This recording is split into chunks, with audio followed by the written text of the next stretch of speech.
आप जानते हो ये परमेश्वर की मर्जी है कि हर कोई उसके वचन को न समझे। अंदर नहीं जाती है ना ये बात हमारे। एक दिन यीशु के पास एक आदमी आके कहता है, आप दृष्टांतों में बात क्यों करते हो, आप पैराबल्स में बात क्यों करते हो, ताकि वे न समझे। आप जानते हैं it is written in Bible. हम धन्यवाद देते हैं, प्रभु सैलरी आ गई, धन्यवाद घर में बच्चा आ गया, धन्यवाद सेवा बढ़ रही है। अगर आप बाइबल के अंदर एक सीरीज बनाओ कि जीसस ने कहां कहां थैंक यू बोला है, तो आपको ऐसे ऐसे हैरान करने वाली बातें मिलेंगी कि आप बोलोगे ब्रदर ये क्या है। कितने लोगों ने यीशु का ये धन्यवाद पढ़ा है, हे पिता मैं तुझे धन्यवाद देता हूं क्योंकि तूने ये बातें इनसे छुपा रखी। क्यों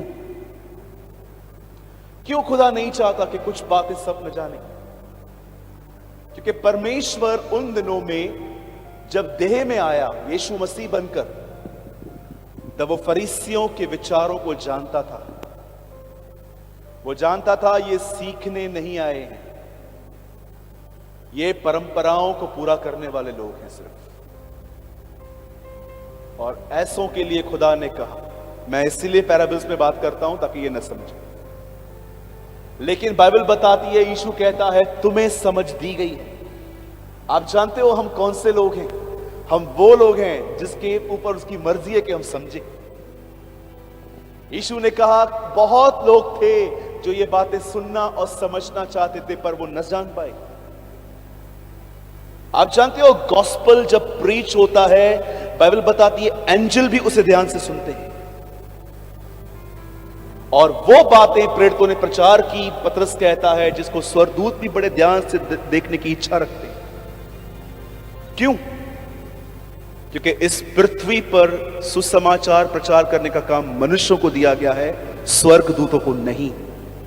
इसलिए जब गॉस्पेल प्रीच होता है तो मीटिंग के कहां पर खड़े होकर वो भी सुनते हैं और एक दूसरे को कहते हैं he is talking about Jesus, ये यीशु मसीह के लिए बात कर रहे हैं। काश हम उनसे ये बात लर्न करें। द बाइबल सेज एक दिन यीशु मसीह एक ग्रुप से मिला। ये ग्रुप जो था ना, ये ग्रुप इनसाइड प्योरिटी में बिलीव नहीं करता था, एक्सटर्नल थिंग्स में, बाहरी चीजें। कुछ लोग सफेद कपड़े चर्च में पहन के आते हैं, मैं बिल्कुल भी खिलाफ नहीं हूं, आप रोज पहन सकते हैं। लेकिन आपको लगता है कि सफेद कपड़ों से आप पवित्रता में चलेंगे, तो मैं इससे आपके साथ एग्री नहीं हूं। हां मैं जानता हूं प्रकाशित वाक्य खत्म होता है व्हाइट थ्रोन जजमेंट पे, सफेद सिंहासन का न्याय जो वहां लिखा है, मैं जानता हूं वहां लिखा है।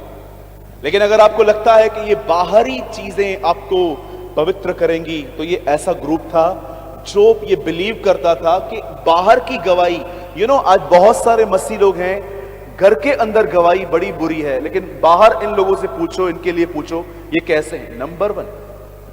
लेकिन इनके घर वालों से पूछो, आप बोलेंगे 2 दिन रह के दिखाओ बेटर इसके साथ, आपको पता चल जाएगा। एक्सटर्नल क्रिश्चियंस जिनको कोई फर्क नहीं पड़ता खुदा क्या सोचता है, लेकिन बड़ा फर्क पड़ता है कलीसिया में मेरा नाम नहीं खराब होना चाहिए।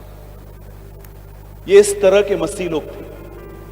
जब यीशु इन लोगों से मिला, तब बाइबल बताती है इन लोगों ने कुछ वाद विवाद किया यीशु से खाने के विषय में। आज भी बहुत सारे लोग जो हैं खाने पीने की बातों पे बड़े कंफ्यूज होते हैं। ब्रदर आप लोग सब दिन खाते हो, आप जानते हैं ना जिस जगह से हम आते हैं वहां पर पहले सब दिन नॉनवेज नहीं खाया जाता था। और इवन मैं तो आज भी आपको कहता हूं, अगर आप वेजिटेरियन हो बहुत अच्छी बात है। द बाइबल सेज अगर मेरे खाने से कोई ठोकर खाता है तो मैं खाऊं ही नहीं। लेकिन आप उन्हें कंडेम नहीं कर सकते जो खा रहे हैं। लेकिन याद रखिए यहां पर क्या हुआ, खाने पे बहुत विवाद हुए। एक्चुअली यीशु के चेले हैं ना, सबत के दिन भी खाते थे, पाले तोड़ तोड़ के, कॉर्न्स तोड़ तोड़ के खाते थे। और ये चीजें इनको चुपती नहीं थी, इनके पास दूरबीन होती थी दूसरों की गलतियों को देखने के लिए। होती है ना कुछ बातें, आप देखिए कलीसिया में भी ऐसे लोग होते हैं। आप इतना अच्छा बोलो नहीं बोलेंगे, एक पॉइंट बोल दो, पास्टर ने ऐसा क्यों बोला, ऐसे क्यों, मेरे लिए बोला। सोच कितना प्यार करते, सबको छोड़ के तेरे लिए बोला। समटाइम्स आपको समझना है। लिसन, जब यीशु इनसे मिला तब यीशु ने इनको कहा, ऐसी कोई भी वस्तु नहीं है जो इंसान के अंदर जाकर उसे खराब करे।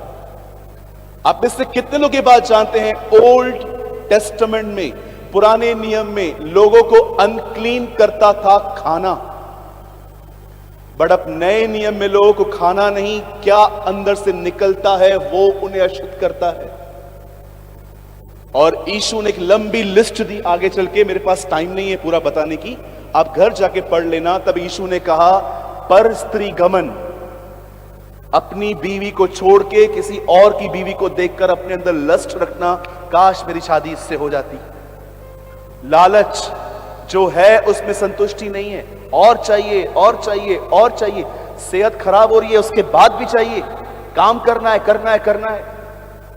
उसके बाद यीशु कहता है व्यभिचार, परस्त्री गमन, लालच, क्रोध, ईर्ष्या, छलन। मुझसे आगे कैसे बढ़ गए ये लोग। ये सारी चीजें यीशु ने कहा इंसान के अंदर से आती, और यही बातें मनुष्य को अशुद्ध करती हैं। अब आप में से कितने लोग ये बात जानते हैं, आप इसीलिए पापी नहीं हो क्योंकि आपने पाप किया है। आप इसीलिए पापी हो क्योंकि आप पाप में जन्मे हो। बाइबल आपको इसलिए पापी नहीं कहती क्योंकि आपने पाप किया है, याद रखिएगा। बाइबल कहती है एक मनुष्य की आज्ञा न मानने से हर व्यक्ति पापी ठहरा।